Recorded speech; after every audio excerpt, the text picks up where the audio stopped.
श्री रामकृष्ण लीलामृत। जय ठाकुर, जय माँ। ओम शिव शिव शिव। मणिमोहन मलिक के घर में ब्रह्मोत्सव। कलयुग में नाम स्मरण के समान दूसरा सरल साधन नहीं है। नाम स्मरण से मनुष्य का मन और शरीर भी शुद्ध हो जाता है। गोस्वामी तुलसीदास जी ने कहा है, लिखा है, कलयुग समयुग आन नहीं, जो नर कर विश्वास। गाय राम गुण गण विमल, भव तरु विनय प्रयास। सन 1883 का नवंबर मास था। उस मास की 25 तारीख को मणिमोहन मलिक के घर ब्राह्म समाज के वार्षिकोत्सव के अवसर पर श्री रामकृष्ण देव को निमंत्रण था। हम भी उस दिन दोपहर को श्री रामकृष्ण देव के दर्शन के लिए दक्षिणेश्वर गए हुए थे। उस समय वे वहां से जाने की तैयारी में थे। उनके चरणों में मस्तक रखकर प्रणाम करते ही वे बोले, अरे वाह, आ गए तुम। अच्छा है, कोई हर्ज नहीं, बैठो। थोड़ी ही देरी और होती तो भेंट नहीं होती। आज कलकत्ता जाना है, गाड़ी लाने गए हैं। वहां ब्राह्म समाज का उत्सव है। कुछ भी हो, भेंट हो गई, यह अच्छा हुआ। भेंट न होकर वैसे ही लौटना पड़ता तो बुरा लगता है ना। हम लोग नीचे एक और बैठ गए। कुछ समय के बाद हम लोग बोले, महाराज आप जा रहे हैं, वहां क्या हमको भी आने देंगे? श्री रामकृष्ण देव बोले, हां, क्यों नहीं आने देंगे। तुमको आना हो तो खुशी से आओ। सिंदूरिया पट्टी में मणिमोहन मलिक का घर है। पास ही एक साधारण गोरा सा दुबला पतला लाल कपड़ा पहना हुआ जवान लड़का खड़ा था। उसकी ओर देखकर श्री रामकृष्ण देव बोले, अरे इनको मणिमोहन के घर का नंबर बता दे वाला। उसने बड़ी नम्रता से उत्तर दिया, नंबर 81, चितपुर रोड, सिंदूरिया पट्टी। इसके बाद लगभग 1 महीने में उस युवक का नाम बाबूराम है ऐसा मालूम हुआ, और ये ही आगे चलकर स्वामी प्रेमानंद के नाम से सबसे परिचित हुए। थोड़े ही समय में गाड़ी आई। बाबूराम को अपना हाथ, रुमाल, थैली, पिछौरी आदि चीजें सब रखने के लिए कहकर श्री रामकृष्ण देव श्री जगदम्बा का दर्शन करके गाड़ी में बैठ गए। एक किनारे बाबूराम भी बैठ गया। गाड़ी कलकत्ते की ओर रवाना हो गई। तत्पश्चात हम भी पुनः नाव में बैठकर कलकत्ता गए और खोजते खोजते करीब 4 बजे मणिमोहन के घर पहुंचे। वहां पहुंचने पर मालूम हुआ कि श्री रामकृष्ण देव ऊपर हैं। ऊपर जाकर देखा तो बैठक खाना पत्र पुष्पों से सुंदर सजाया गया था और कुछ लोग आपस में बातचीत करते बैठे थे। उनसे मालूम हुआ कि मध्याह्न उपासना, भजन आदि भी समाप्त हुआ है और अब इसके बाद सायंकालीन उपासना और कीर्तन आदि होगा। स्त्री भक्तों के आग्रह के कारण श्री रामकृष्ण देव भीतर गए थे। सायंकालीन उपासना के लिए अभी देर है, यह देखकर हम लोग घूमने के लिए बाहर निकले। संध्या काल होते ही हम लोग वहां वापस लौट आए। घर के सामने के रास्ते पर से ही हमें भीतर भजन और मृदंग की आवाज सुनाई दी। कीर्तन अभी ही शुरू हुआ होगा समझकर हम लोग शीघ्रता से उस बैठक खाने की ओर गए। वहां हमें जो दृश्य दिखाई दिया उसका ठीक ठीक वर्णन करना असंभव है। बैठक खाने के भीतर और बाहर बड़ी भीड़ थी। प्रत्येक दरवाजे और खिड़की के सामने इतनी भीड़ थी कि उसमें से भीतर जाना या बाहर आना बिल्कुल असंभव था। हर एक सिर ऊपर किए हुए भक्तिपूर्ण अंतःकरण से भीतर एकटक देख रहा था। हर एक आगे बढ़ने का प्रयत्न करता था। ऐसी विकट भीड़ में से धक्के खाते खाते हम लोग किसी तरह भीतर तो पहुंचे। वहां बाहर की अपेक्षा कम भीड़ थी, इसलिए भीतर का दृश्य किसी तरह दिख जाता था। आहा, कैसा था वह दृश्य! उस बैठक खाने में मानो स्वर्गीय आनंद का तूफान उमड़ पड़ा हो। सब लोग तन्मय हो गए थे। कीर्तन करने वालों में से कोई हंसते थे, कोई रोते थे, कोई जोर जोर से नाचते थे, कोई जमीन पर गिरकर लोटपोट हो रहे थे, कोई अत्यंत व्याकुल होकर उन्मत्त के समान आचरण करते थे। और इन सब उन्मत्तों के मध्य भाग में भावावेश में श्री रामकृष्ण देव स्वयं नृत्य कर रहे थे। नाचते नाचते वे आगे जाते और वहां से पुनः पीछे सरकते सरकते वहीं लौट आते। इतनी जबरदस्त भीड़ थी तो भी वे जब आगे या पीछे सरकते थे तब पास में बैठे हुए लोग मंत्र मुग्ध से उनके लिए रास्ता बना देते। उनके मुख पर हास्य की छटा थी और बदन मंडल पर अपूर्व तेज चमक रहा था। उनके शरीर से मधुरता और कोमलता के भाव माने टपक रहे थे और साथ ही साथ नृत्य करते समय उनके शरीर में सिंह का बल प्रकट हुआ दिखाई देता था। उनके उस नृत्य की उपमा ही नहीं थी। उसमें कोई आडंबर नहीं था, कूद फांद नहीं थी, न कहीं बलपूर्वक अंग विक्षेप करने का प्रयत्न ही था। सब कार्य बिल्कुल स्वाभाविक और अंतःकरण की स्फूर्ति से होता दिखाई देता था।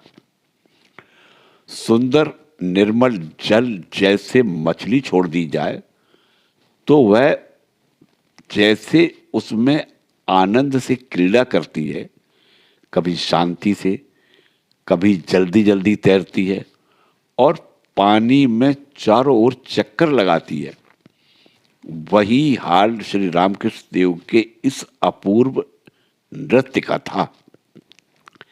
ऐसा मालूम होता था कि आनंद सागर में गोता लगाने से उनके अंतःकरण में जो अपार सुख और आनंद हो रहा था उसे ही वे नृत्य के द्वारा प्रकट करके दिखा रहे हैं। इस अपूर्व नृत्य के बीच बीच में वे संज्ञा शून्य हो जाते थे। उनकी पहनी हुई धोती भी गिर पड़ती, तब कोई भी उसे उनकी कमर में किसी तरह लपेट देता। भावावेश में किसी को बेहोश होते देख वे उसके वक्ष स्थल को स्पर्श करके उसे पुनः सचेत कर देते थे। ऐसा दिखता था कि उनके शरीर से एक दिव्य और उज्जवल आनंद का प्रवाह चारों ओर बह रहा है और उस प्रवाह में आ पड़ने वाले यथार्थ भक्त को ईश्वर का दर्शन हो रहा है। मृदु वैराग्यवान को तीव्र वैराग्य हो रहा है। सबके मन से आलस्य दूर हो गया है और आध्यात्मिक मार्ग में अग्रसर होने की शक्ति सभी को मिल रही है। इतना ही नहीं, वरन घोर विषयी मनुष्य के मन से भी क्षण भर के लिए संसार की आसक्ति दूर हो रही है। उनके भावावेश के प्रवाह में सभी लोग आ पड़े थे और उस प्रवाह की पवित्रता से उनके मन साफ धोए जाकर उच्च आध्यात्मिक सीढ़ियों पर चढ़ रहे थे। साधारण ब्राह्म समाज के आचार्य श्री विजय कृष्ण गोस्वामी की तो बात ही क्या, ब्राह्म मंडली में से कई अन्य लोग भी उस दिन भावाविष्ट और संज्ञा शून्य हो गए थे। आचार्य चिरंजीव शर्मा की भी वही अवस्था थी। भक्ति विषयक एक पद तन्मय होकर अपनी सुरीली मधुर आवाज में एक तारी पर गाते गाते उन्हें भी भावावेश आ गया। इस प्रकार 2-2.5 घंटे तक यह अपूर्व संकीर्तन और नृत्य चलने के बाद ए मन मधुर नाम जगते अनिल के यह पद गाया गया और सर्वधर्म संप्रदायों को और भक्ताचार्यों को प्रणाम करने के बाद उस दिन का वह आनंद का बाजार उठ गया। संकीर्तन के अंत में सभी लोगों के बैठ जाने पर हरि रस मदिरा पिए मम मानस मात्रे यह पद गाने के लिए श्री रामकृष्ण देव ने आचार्य नगेंद्र नाथ चट्टोपाध्याय से प्रार्थना की और उन्होंने भी तन्मय होकर वह पद 2-3 बार दोहरा कर गाया और सबको आनंदित किया।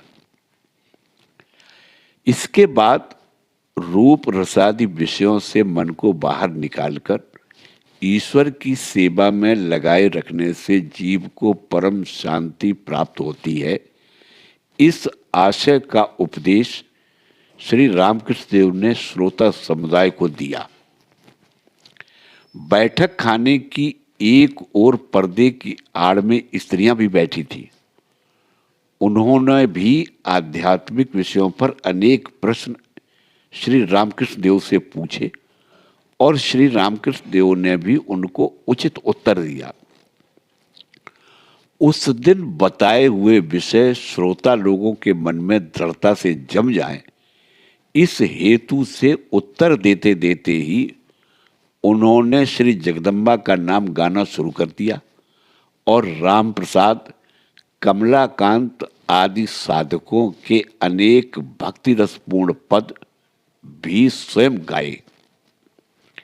इधर श्री रामकृष्ण देव भजन गाने में मग्न थे। उसी समय श्री विजय कृष्ण घर में एक तरफ कुछ भक्तों को श्री तुलसीदास कृत रामायण सुनाकर उसका अर्थ समझा रहे थे। कुछ समय में सायंकाल की उपासना शुरू करने के पूर्व श्री रामकृष्ण देव को प्रणाम करने के लिए वे बैठक खाने में आए। उन्हें देखते ही श्री रामकृष्ण देव एक छोटे बालक के समान उनकी दिल्लगी करने लगे। वे बोले, आजकल विजय को संकीर्तन के सिवाय और कुछ नहीं सोच रहा। यह तो सब ठीक है, पर उसका नाचना शुरू होते ही मेरी छाती धड़कने लगती है। हाँ, उसका क्या ठिकाना, किसी समय पटाव के मयाल तख्ते टूट पड़े तो। सभी लोग हंसने लगे। नहीं नहीं, मैं सच कहता हूं, हमारे गांव में एक बार सचमुच ऐसी घटना हुई थी। एक साधु महाराज अपने शिष्य के घर दूसरी मंजिल पर संकीर्तन कर रहे थे। मयाल तख्ते बड़े मजबूत नहीं थे। संकीर्तन अच्छे रंग में था, नृत्य भी हुआ। साधु महाराज भी अच्छे तेरे जैसे हृष्टपुष्ट थे। नाचते नाचते एकाएक पटाव की लकड़ी टूट पड़ी और साधु महाराज एकदम नीचे मंजिल में आ गए। इसीलिए डर लगता है कि कहीं तेरे भी नृत्य में ऐसा ही ना हो जाए। सभी हंसने लगे। विजय कृष्ण के गेरुए वस्त्र की ओर देखकर वे बोले, आजकल गेरुए रंग का भी विजय को बड़ा शौक हो गया है। दूसरे लोग तो केवल अपने पहनने के कपड़े को ही गेरुआ रंगाते हैं, पर विजय की चाल देखो। उसके वस्त्र, चादर, अंगरखा, जूते सभी गेरुए हैं। यह कुछ खराब है ऐसा मेरा कहना नहीं है। एक बार मन की ऐसी अवस्था हो जाती है कि उस समय ऐसा ही करने की बड़ी इच्छा होती है। गेरुआ के सिवाय और कुछ अच्छा नहीं लगता, और यह ठीक भी है, क्योंकि गेरुआ रंग त्याग का चिन्ह का ही चिन्ह है ना। इसीलिए साधक को यह रंग हमेशा ईश्वर के लिए सर्वस्व त्याग के व्रत का स्मरण दिलाया करता है। उस समय विजय कृष्ण ने श्री रामकृष्ण देव को प्रणाम किया और ओम शांति शांति शांति, तुझे शांति प्राप्त हो, ऐसा आशीर्वाद प्रेम पूर्वक प्रसन्न मन से उन्हें श्री रामकृष्ण देव ने दिया। श्री रामकृष्ण देव पद गाते समय एक छोटी सी बात हुई। श्री रामकृष्ण देव के पद गाते समय एक छोटी सी बात हुई, परंतु उससे श्री रामकृष्ण देव के स्वभाव की अच्छी कल्पना हो सकती है, और सदैव ईश्वर चिंतन में तन्मय रहते हुए भी वे बाह्य जगत की वस्तुओं की ओर कितनी बारीकी से निगाह रखते थे, यह ज्ञात हो सकता है। गाना गाते समय उनकी दृष्टि सहज ही बाबूराम के मुख की ओर गई और वे तुरंत ताड़ गए कि इसे भूख लगी है। उन्होंने तुरंत ही अपने लिए आवश्यक बताकर थोड़े से मिठाई और एक गिलास पानी मंगवा लिया, और अपने पहले वह कभी नहीं खाएगा यह समझकर उसमें से नाम को कुछ स्वयं खाकर बाकी सब उन्होंने बाबूराम को खाने के लिए दे दिया। विजय कृष्ण श्री रामकृष्ण देव का आशीर्वाद लेकर उपासना शुरू करने के लिए नीचे आए, और श्री रामकृष्ण देव फलाहार के लिए भीतर बुला लिए गए। रात के 9 बज गए थे। हम लोग बैठक खाने से नीचे उतरकर विजय कृष्ण की उपासना सुनने के लिए कुछ रुक गए। सत्यम ज्ञानमनंतम ब्रह्म आदि ब्रह्म की महिमा बताने वाले वाक्यों से उपासना प्रारंभ की गई।